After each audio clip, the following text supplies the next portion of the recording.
What weapons are in my novel? In several anime and manga, they tend to have either a specific set of abilities or weapons for characters. For example, Beyblades in Beyblade, or quirks in MHA. Recently, in part 3 of this series, I talked about techniques, but they aren't the main way of fighting. In this video, I'm talking about 2 different classes of weapons, gauntlets and gears. First with gauntlets.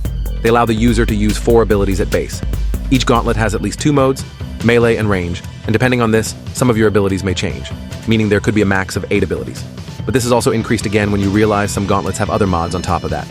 In addition to it, there is something known as passive abilities. These are abilities that are always active or done without actually activating the ability.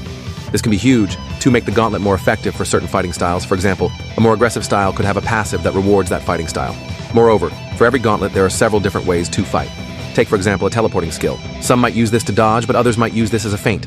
Now for gears, they are either weapons or tools, which can be used alone or alongside gears. They tend to have more passive abilities and be used actively or passively for the majority of fights. They have 2 or 3 abilities, and tend to have passive ones as well.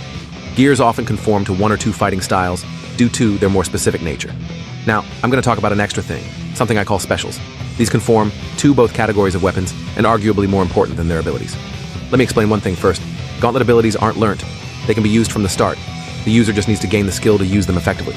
But with specials, they are abilities that are learnt, they tend to be unnamed, and vast in amounts. These abilities cost aura to use, and since they have to be learnt to use in the first place, if you have 2 people with the same gauntlet, they probably would use very different specials, which end up mixing up fights more, and also sometimes named abilities are just fucking annoying, and I like to see random shit go.